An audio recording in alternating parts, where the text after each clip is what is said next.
Ya ndugu zangu wapendwa, ninawasalimu nyote katika jina tukufu la Bwana wetu Yesu Kristo.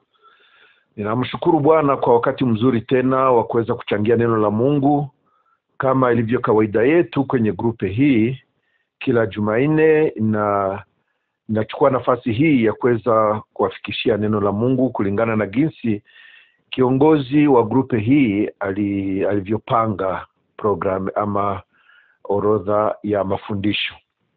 Sasa kwa siku ya leo ninataka tuendeleshe somo lile ambalo tulikuwa tukizungumzia, nalo si lingine lakini ni lile linalosema kuhusu wajibu wa mtumishi wa Mungu kwa waamini. Wajibu wa mtumishi wa Mungu kwa waamini. Hiki kitakuwa ni kipindi ama sehemu ya 3 ya somo hili. Katika masomo mawili yaliyotangulia tuliona jinsi gani mtumishi wa Mungu yeye huwa na moyo wa kujitoa, moyo wa kujitoa kwa ajili ya kundi alilopewa kuliongoza. Huyu ana moyo wa Bwana wake Yesu Kristo. Tumeona jinsi gani Bwana wetu Yesu Kristo amekubali kutoa maisha yake kwa ajili ya kondoo, na huyu ambaye ameitwa na yeye kama mtume wake, basi moyo wake ni ule ule wa kujitoa kwa ajili ya kundi lile. Tumeona wazi jinsi gani mtume Paulo alitoa maisha yake kwa kanisa, na hii kweli imeonekana waziwazi. Sio kwamba alisema tu maneno, bali hata maisha yake yenyewe yalionekana kabisa kuwa ni dhabihu ama ni toleo kwa waamini ama kwa kanisa. Yeye amejinyima faida yake mwenyewe, amekubali kupoteza kila iliyo haki yake, akatumika kwa mikono yake mwenyewe, akajitoa, hakuweza kulemea mtu awaye yote. Hii yote ili kwamba hiyo injili ama hiyo huduma anayoifanya isipate lawama, ama asionekane mtu yeyote amekwazwa na kazi ya utume wa mtume Paulo.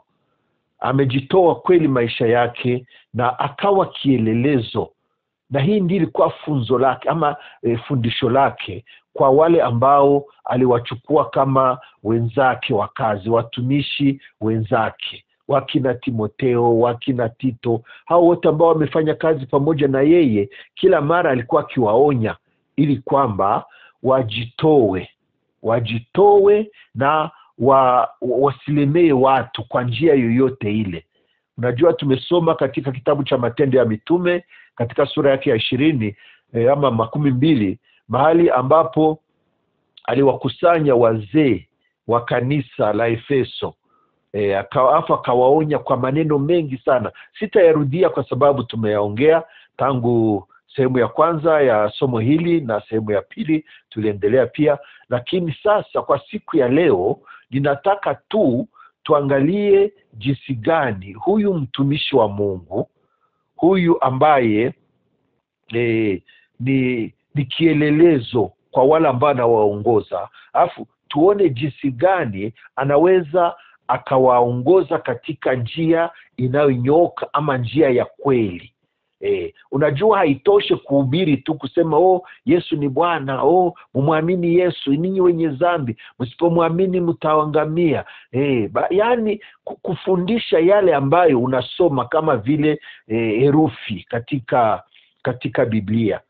Kusema jina la Yesu ama kurudi katika maneno yake, hiyo haitoshe. Kwa maana ni kujua lengo ama sababu ya maneno haya, na mtu akiyashika ama akitembelea katika haya, faida yake ni gani.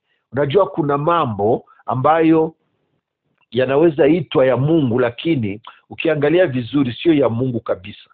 Kwa sababu hata Yesu Kristo mwenyewe alipokuja hapa ulimwenguni aliwakuta watu wa madini ama madhehebu mbalimbali wakihubiri, wakifundisha. Na walipokuwa wakifundisha, kwa kweli ilikuwa inasikilika kwamba ni maneno ya Mungu ambayo wanaongelea. Lakini yeye mwenyewe akasema ya kwamba hawa wanahubiri ama wanapekua maandiko, lakini hawajui maandiko yanaongea nini. Basi unajua, mtu anaweza kasoma maandiko asiyaelewe, ama anaweza kuwa akihubiri maandiko lakini kwa kweli hajui anachokihubiri.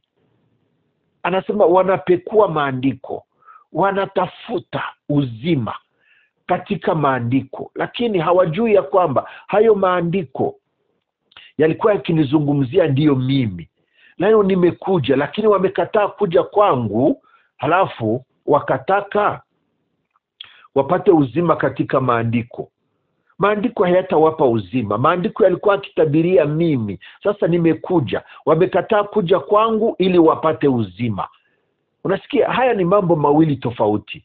Mmoja anasoma maandiko kama vile yule towashi alivyokuwa akisoma kitabu cha Isaya aliporudi kutoka Yerusalemu alikokwenda kusali. Alikuwa akisoma sijui sura ya 53, jinsi gani walivyompeleka kama mwana kondoo apelekwa machinjoni.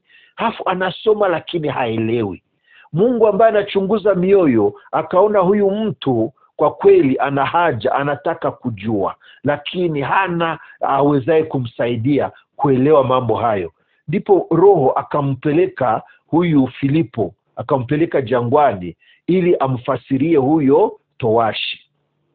Halafu Filipo alipoanza kumfasiria huyu towashi, alisikia kweli hii ni sawa. Kumbi huyu ndiye Bwana Yesu. Huyu sawa, hapa nasikia kabisa. Akaamini na akabatizwa. Unasikia kwamba unaweza ukasoma maandiko lakini usielewe ni kitu gani maandiko yanasema. Lakini ukipata tafsiri nzuri, ukijua ni nani ambaye anatajwa katika maandiko, ni nani awezaye kupana uzima, ni nani awezaye kumuokoa mtu, ukimjua huyo, basi moja kwa moja unamwendea huyo. Sio kutajataja tu maneno. Maandiko yako ni kweli, ni sawa, lakini samahani, kama hauelewi maandiko hayo, itakuwa vigumu kwako kubadilika, kwa sababu nguvu haiko katika maandiko, lakini nguvu ama uzima unapatikana ndani ya yule ambaye maandiko yanazungumzia, naye si mwingine ni Bwana Yesu. Halafu huyu mtu wa Mungu ama mtumishi wa Mungu, wajibu wake ni kuwaonyesha watu ukweli, na ukweli ni neno la Mungu. Katika sehemu ya pili nilikuwa nikiwazungumzia jinsi gani kuna wahubiri ambao wanapatikana ama upande wa kushoto ama upande wa kulia. Wengine ni wahubiri ambao wanahubiri Torati ya Musa, wanahubiri sheria watu, na wanahubiri sheria kweli, lakini watu hawabadiliki. Kwa sababu gani? Kwa sababu wanajikuta wanalemewa na mizigo ambayo hawawezi kuichukua. Unajua, sheria haiwezekani kwa mtu aliye na asili ya mwilini. Hii asili yetu ya kikawaida ya kibinadamu, hii haiwezi kustahimili sheria ya Mungu ambayo ni takatifu. Lakini kwa msaada wa Roho Mtakatifu tunaweza kuitii ama kutimiza sheria. Kama vile Bwana Yesu amekuja akivaa mwili wa kibinadamu, lakini ndani yake akiwa amejaa utimilifu wa Mungu.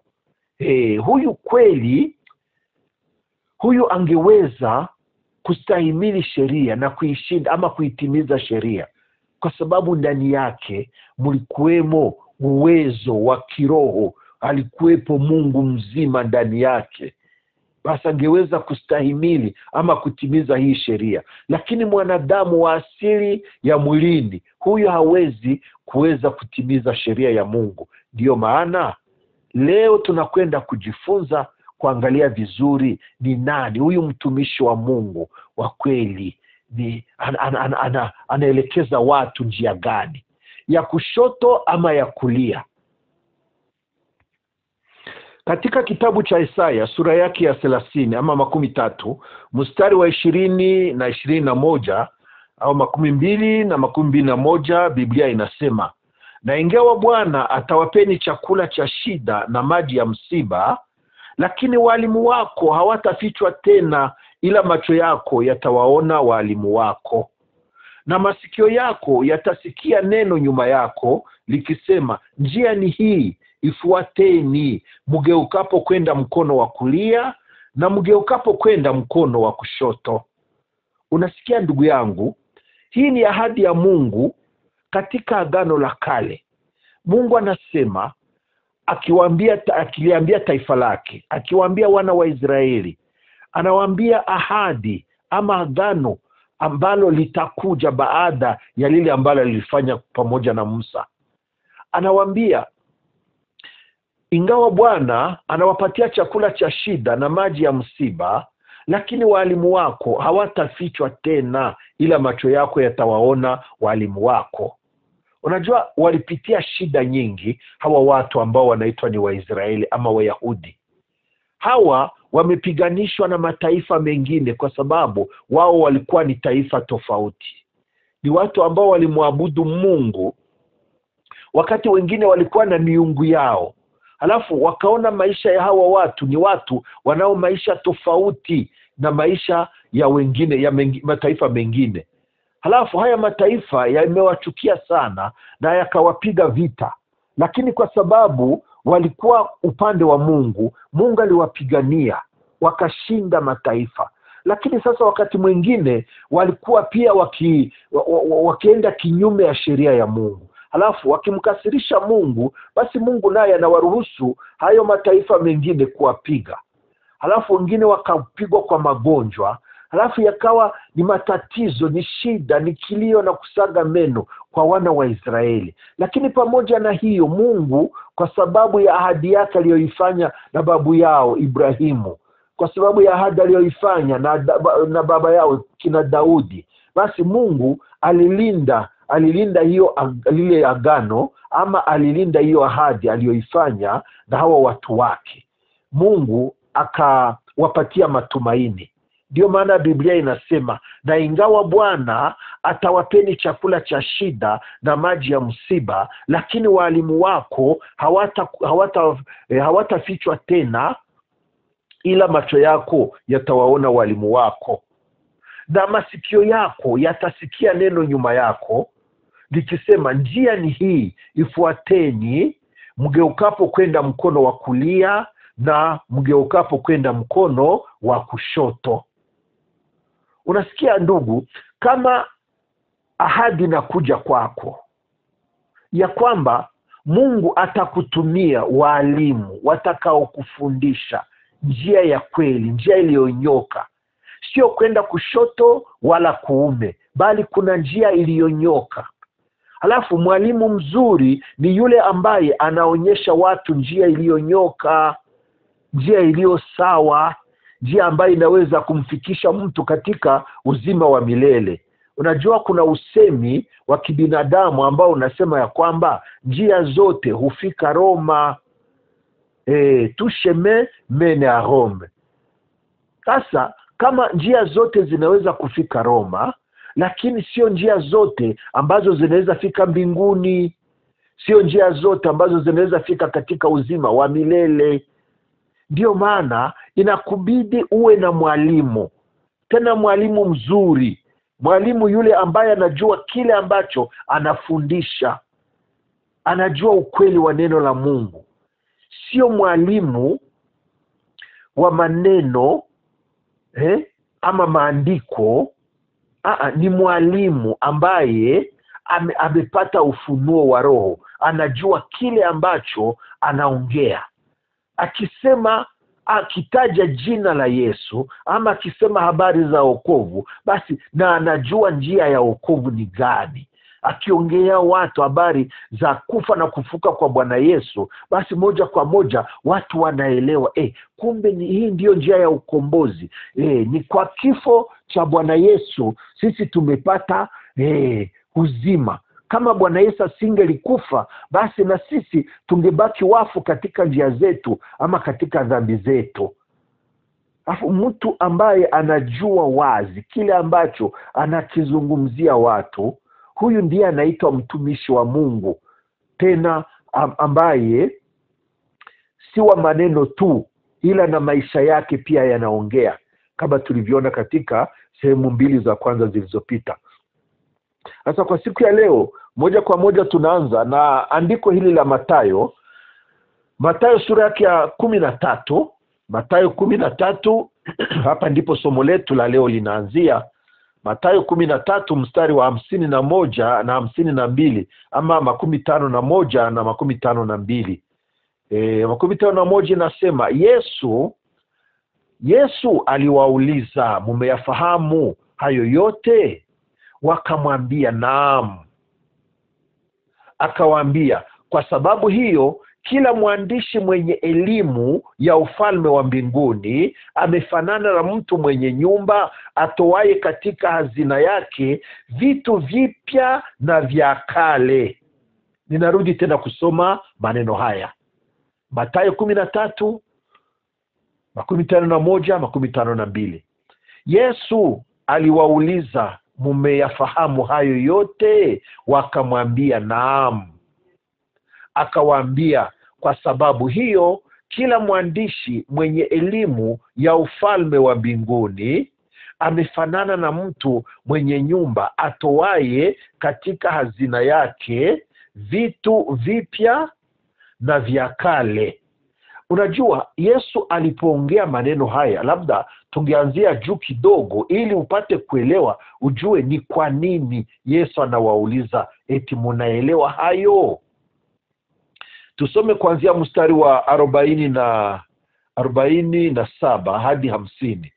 Yaani sura ya 13 mstari wa 47 hadi ama mpaka mstari wa 15. Tunasoma, tena ufalme wa mbinguni umefanana na juya lililotupwa baharini, likakusanya samaki wa kila namna. Hata lilipojaa walilifuta pwani, wakaketi wakakusanya walio wema vyomboni, bali walio wabaya wakawatupa. Mstari wa 49, ndivyo itakavyokuwa katika mwisho wa dunia. Malaika watatokea, watawatenga waovu mbali na wenye haki. Mstari wa 50, na kuwatupa katika tanuru ya moto, ndiko kutakuwako kilio na kusaga meno. Unasikia kwamba maneno haya yalikuwa yanatokana na kile ambacho Bwana Yesu alikuwa akizungumzia. Alileta mfano wa ufalme wa mbinguni, anaulinganisha na mtu ambaye aliweza kutupa unyao ama unyavu. Sijui hapa kwa Kiswahili ni Kiswahili safi, yaani watu kama watu wa Kongo, sijui mahali pengine huenda hawawezi kuelewa. Biblia inasema hapa wanaita ni juya. Lakini ni filet kwa Kifaransa. Acha tusome huenda kwa Kifaransa tusikie wanasema nini. Hapa Biblia inasema, dans Matthieu chapitre 13 verset 47 jusqu'à 50, il est écrit, le royaume des cieux est encore semblable à un filet jeté dans la mer et ramassant des poissons de toute espèce. Quand il est rempli, le pêcheur les tire, et après s'être assis sur le rivage, ils mettent dans le vase ce qui est bon, et ils jettent ce qui est mauvais. Il en sera de même à la fin du monde. Les anges viendront séparer les méchants d'avec les justes, et ils les jetteront dans la fournaise ardente, où il y aura des pleurs et des gémissements de dents. Maneno haya sio maneno kabisa yenye kusisimua watu, ama sio maneno ya kuweza kuvutia ama ya kufurahia kusikia. Lakini hapa tutatoa somo nzuri sana. Ukitega sikio lako utapata somo nzuri kabisa. Bali hapa Bwana Yesu anatupatia mfano mzuri wa mtu ambaye alikamata hiyo file yake ama hiyo juya yake akaitupa baharini, halafu ikakokota samaki wa kila aina. Lakini walipofika nchi kavu wakaanza kuchagua hizo samaki nzuri wanaweka mahali, zile mbaya wanatupa. Sasa nasema watu ambao hawakuamini, watu wabaya, hao watatupwa katika moto, katika ziwa la moto, bali wale walio wenye haki, yani wale walioamini, hao watapelekwa katika ufalme wa mbinguni. Halafu Yesu anasema kwa mstari wa 50, kwa mstari wa 51, Yesu aliwauliza, mmeyafahamu hayo yote? Wakamwambia naam. Akawaambia, kwa sababu hiyo kila mwandishi mwenye elimu ya ufalme wa mbinguni amefanana na mtu mwenye nyumba atoaye katika hazina yake vitu vipya na vitu vya kale. Unajua, mwalimu mzuri wa neno la Mungu ni yule ambaye anajua kutofautisha agano la kale na agano jipya. Haiwezekane ukamate maneno ya agano la kale halafu uje uyafundishe watu wa agano jipya. Na kuambia ndugu yangu, utachanganya watu, utaletea watu shida, utawaweka katika matatizo. Hawatajua wafuate nini, watachoka halafu na watakata tamaa. Kwa sababu haiwezekani ukamate maneno ya agano la kale halafu uyaletee watu wa agano jipya. Ninaamini ya kwamba kwa siku ya leo haitakuwa rahisi kuingilia somo hili, kutofautisha agano la kale na agano jipya, lakini tutajaribu kugusia tu. Anasema huyu mwandishi, huyu mtu ama mwalimu, tuseme mwalimu, ni mtu ambaye anaweza kutofautisha mambo ya kale na mambo mapya. Unajua, kuna maandiko Mtume Paulo amesema vizuri katika waraka wake kwa Wakorinto, waraka wa pili wa Mtume Paulo kwa Wakorinto, sura yake ya 3 na mstari wa 6. Sura ya 3 mstari wa 6 anasema, naye ndiye aliyetutosheleza kuwa wahudumu wa agano jipya, si wa andiko bali wa Roho, kwa maana andiko huua bali Roho huuisha. Sikia maneno ya Mtume Paulo, anasema naye ndiye aliyetutosheleza kuwa wahudumu wa agano jipya, si wa agano la kale, ama si wa andiko bali wa Roho, kwa maana andiko huua bali Roho huuisha. Andiko linaua bali Roho ndiye anahuisha. Unajua, watu wa zamani wale waliokuwa wakifunzwa sheria ama torati ya Musa, hawa ni watu ambao waliitwa wanasheria, na ni watu ambao waliitwa watu wa andiko, watu wa neno, yani andiko. Tena ili andiko linaua. Basi ukifuata andiko itakubidi ulitimize jinsi lilivyo bila kukosea hata kidogo. Kwa sababu Biblia inasema wazi, ukishika hayo utaishi kwa hayo, ukitimiza hayo utaishi kwa hayo. Basi wale wanaofuata sheria, Biblia inasema wako chini ya laana, kwa sababu imeandikwa ya kwamba alaaniwe mtu yeyote ambaye hatatimiza yote yaliyoandikwa katika kitabu cha sheria ama yaliyoandikwa katika Taurati. Huyu ana laana, na ameonekana hakuna yeyote yule ambaye ameweza kutimiza hizo sheria. Lakini sasa Bwana Yesu amekuja akatimiza hizo sheria, halafu naye akawaweka wahubiri wa agano jipya, agano ambalo alilileta mwenyewe. Unajua, huyu Bwana Yesu mwenyewe ndiye agano jipya. Agano la kale ambalo lilikuwa la andiko, lilikuwa likizungumza tu, ama ni kama lilikuwa likitabiria yatakayokuja. Ilikuwa tu ni kama kimvuli, lakini mwili wenyewe ulikuja na Bwana wetu Yesu Kristo. Huyu ndiye alikuja akiwa ni agano jipya. Kwa Kifaransa, deuxième épître de Paul aux Corinthiens, chapitre 3, verset 6, il est écrit: il nous a aussi rendus capables d'être ministres d'une nouvelle alliance, non de la lettre, mais de l'esprit, car la lettre tue, mais l'esprit vivifie. unasikia kwamba sisi ni wahudumu wa Agano Jipya, watumishi wa Agano Jipya. Hakuna mtumishi wa Mungu leo ambaye anaweza kuhubiri habari njema, ambaye anaweza kufikisha watu kwenye msalaba ama kwenye njia ya wokovu, wakati yeye mwenyewe hajui kutofautisha njia hizo mbili. Ilikuweko njia ya zamani, njia ya zamani ambayo haikuweza kumwokoa mtu awaye yote, lakini sasa Bwana wetu Yesu Kristo kaja kutuwekea njia mpya ama kutuonyesha njia mpya. Akasema hii njia hiyo ni mimi ndimi njia, kweli na uzima. Mtu haji kwa Baba ila kwa njia mimi. Mhubiri wa Agano Jipya ni mtu ambaye anajua wazi hii njia ipelekayo watu uzimani, na hiyo njia si nyingine ila njia ya Bwana Yesu. Lakini nikisema Bwana Yesu, siseme tu jina.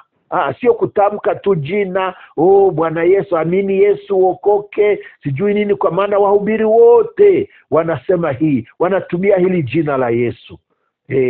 Mtu ambaye anajaa tamaa yake, anatafuta faida zake mwenyewe, afa analitumia jina la Yesu. Njoo kwa Yesu ubarikiwe. Jesus vitamine. Ukikuja kwa Yesu utapata raha, utapata mwanamke mzuri, utapata sijui mwanaume mzuri, utapata mali.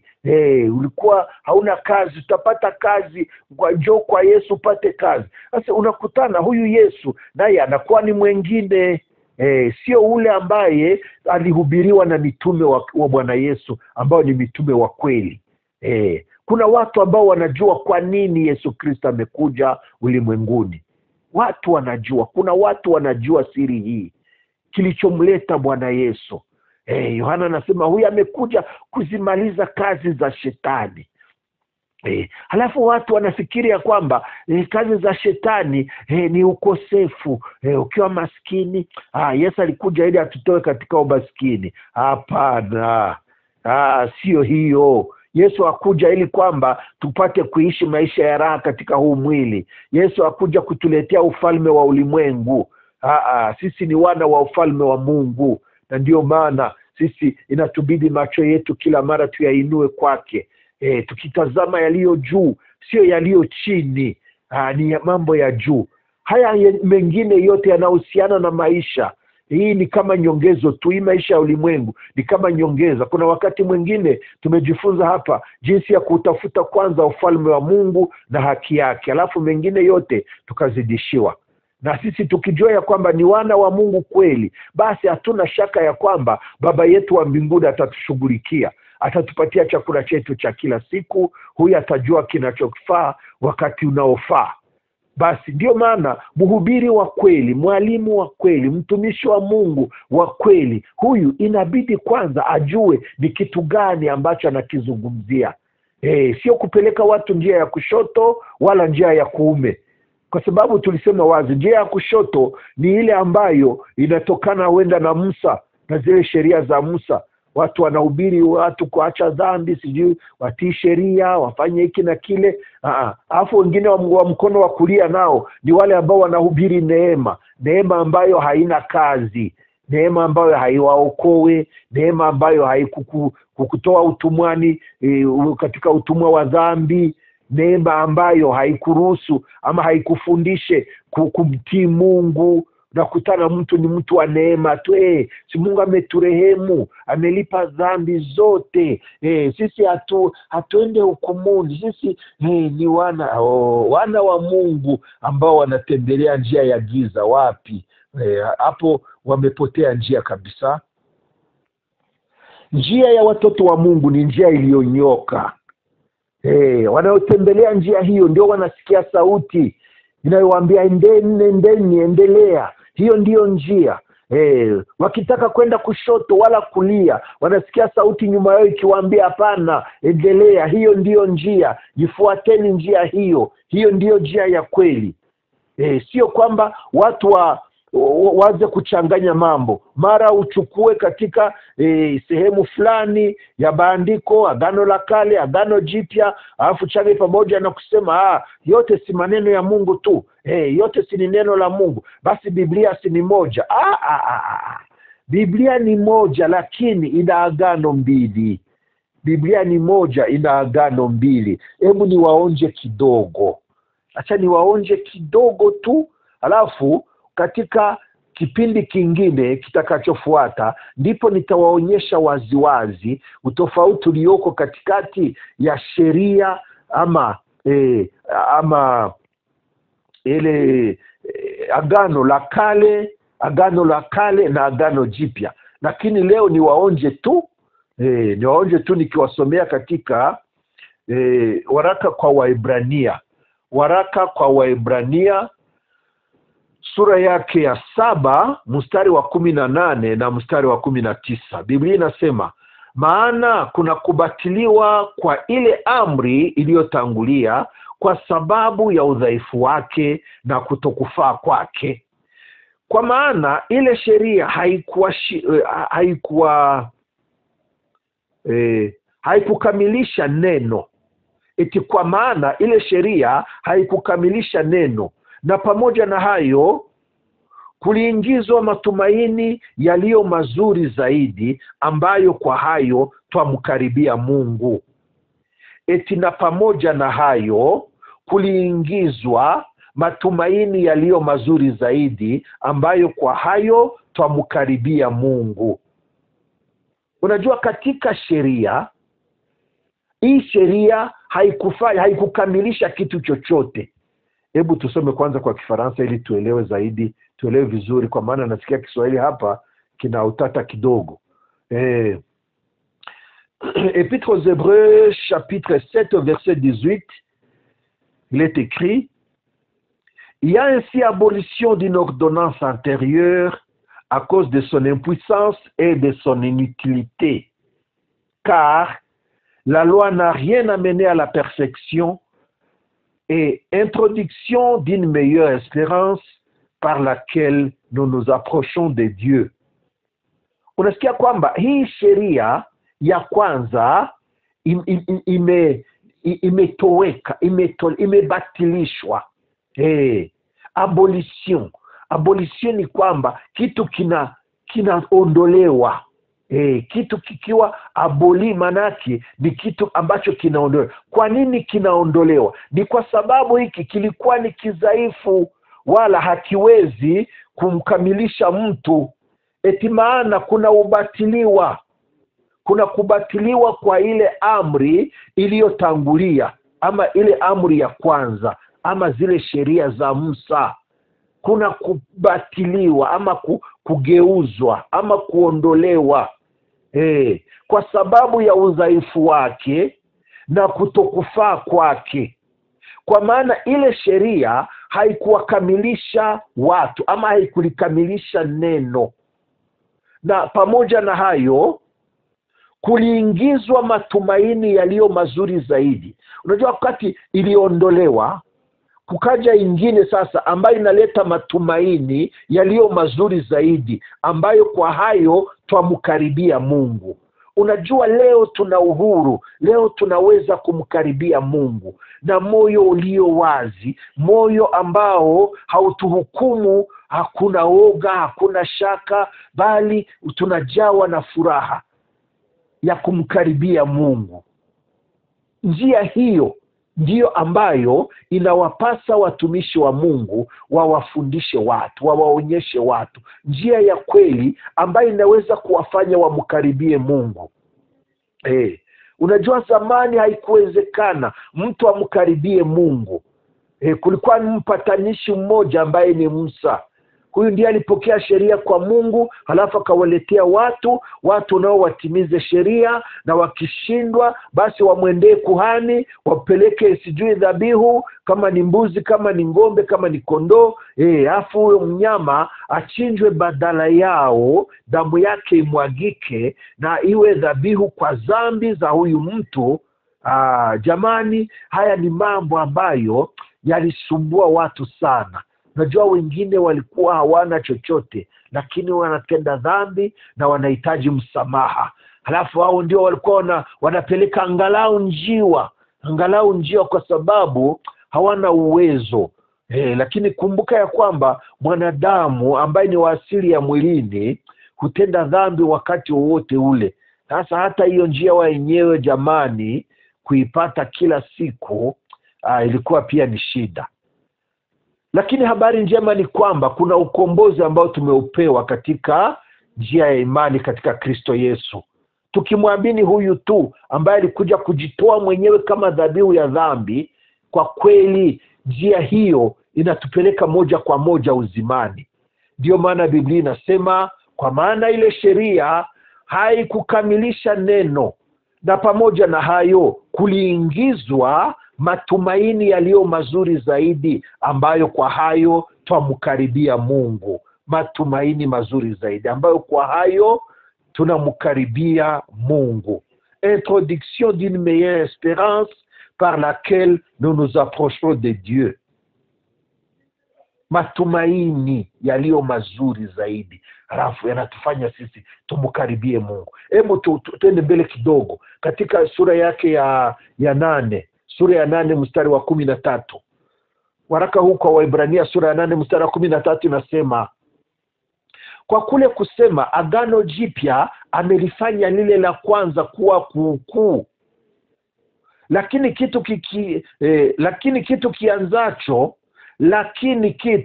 kianzacho kuwa kikuukuu na kuchakaa ki karibu na kutoweka.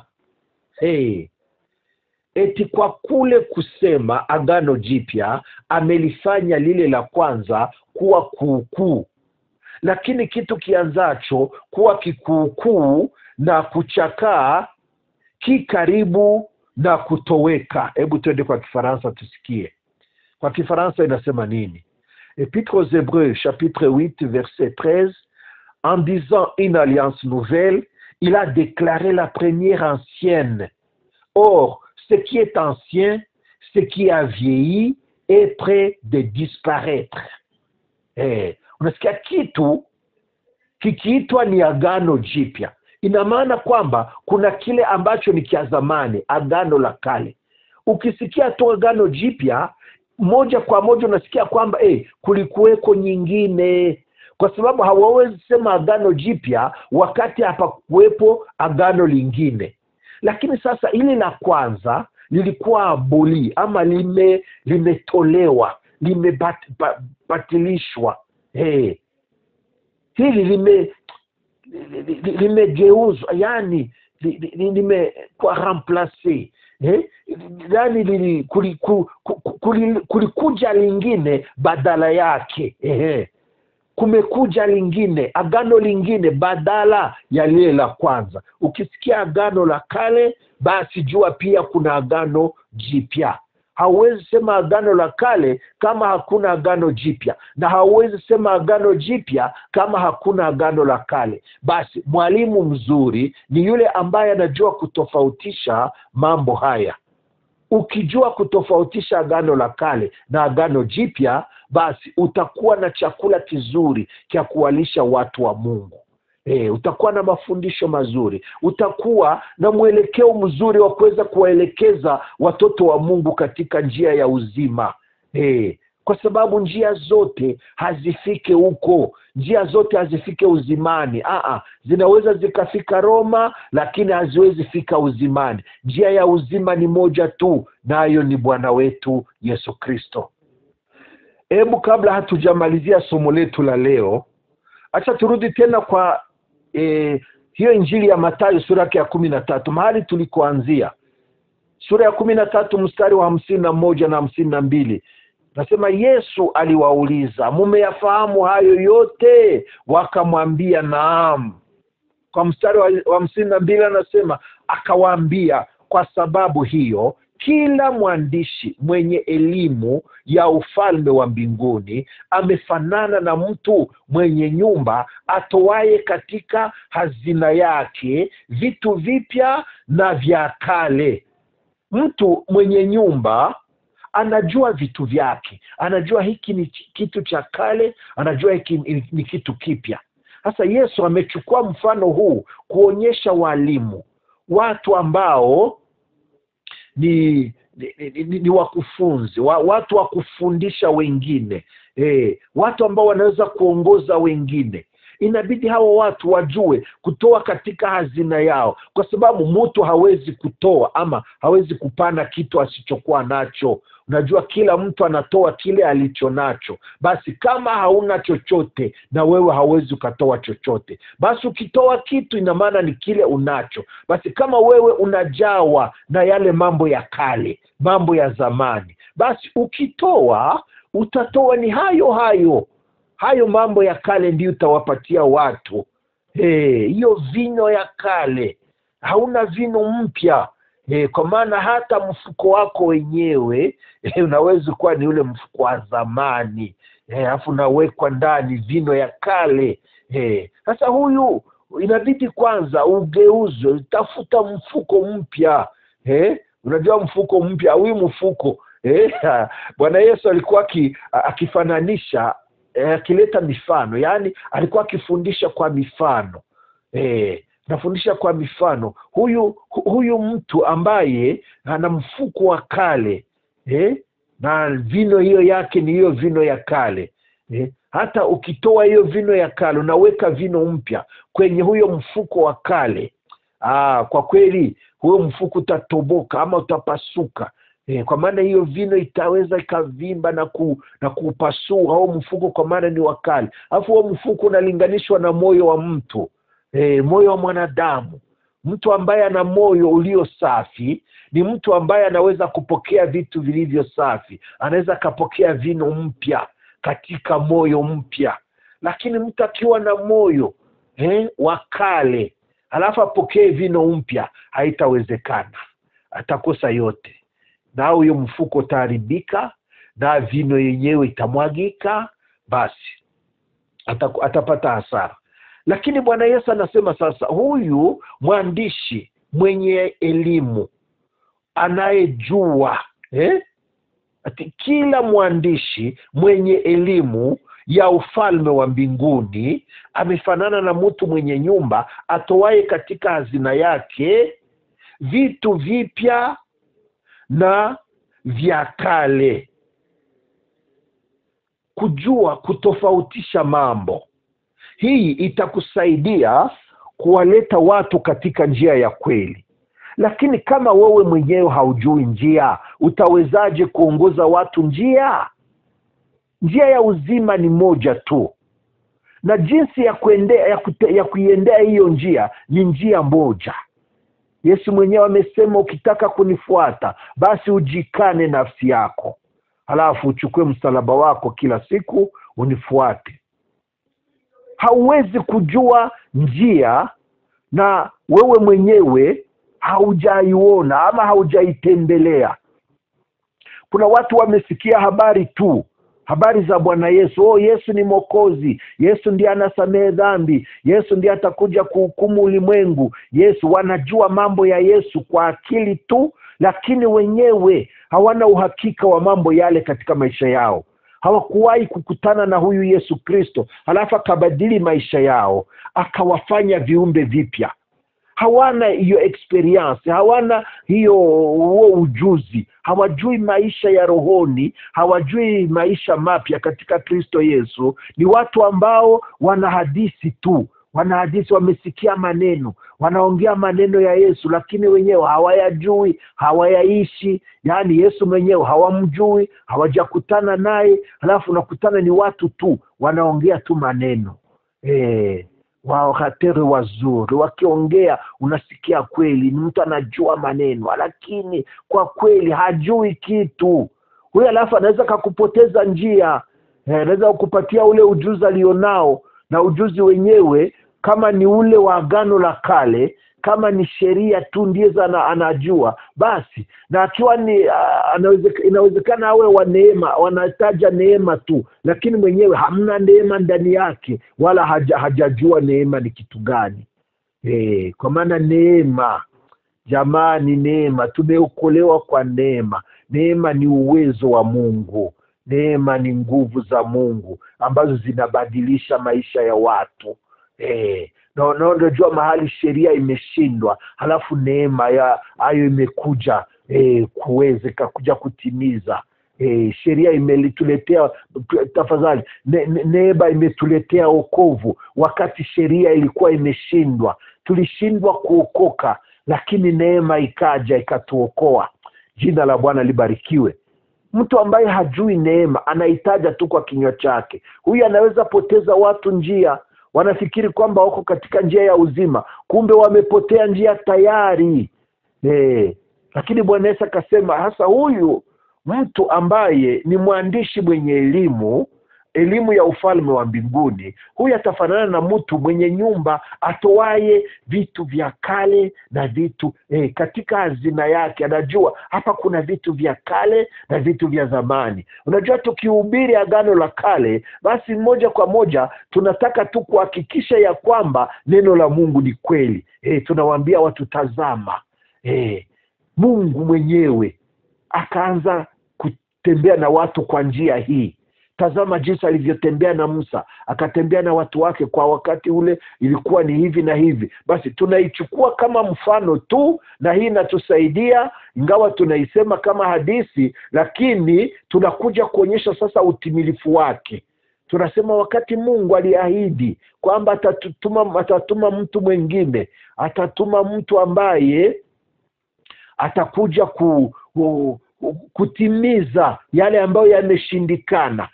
Na Biblia inasema atakayemwamini huyo ndiye ataokoka, lakini yule ambaye hatamtii, hatamsikiliza yeye, basi huyo atalaaniwa. Hii ilitabiriwa katika Torati, katika Kumbukumbu la Torati sura 18 mstari wa 18. Ukisoma hapo utaelewa ni unabii kuhusu Bwana Yesu. Halafu agano la kale tunaliongea tu kama vile kimvuli. Halafu tukiongea agano jipya tunaliongea sasa kama tunaona mtu sasa mwenyewe, mwili mzima unaoonekana, unaweza kuonyesha uzima. Jamani, katika agano jipya sio mambo ya maneno, sio kusema sema, sio kufundisha watu wapate elimu tu kiakili, bali ni kubadilisha maisha ya watu wageuzwe wawe viumbe vipya, watu wanaostahili kuingia katika ufalme wa mbinguni. Jamani, nimeongea mengi, acha kwa siku ya leo niishie hapa, alafu tutaendelesha. Itakuwa ni katika sehemu ya 4 sasa ya somo hili. Hapa ndipo nitawaonyesha wazi utofauti wa agano la kale na agano jipya. Mtajua tena, mtafurahi sana. Mtasikia raha sana kuwa wahudumu wa agano jipya, sio wale wa andiko, kwa maana andiko linaua bali roho huuisha. Bwana awabariki sana ndugu zangu.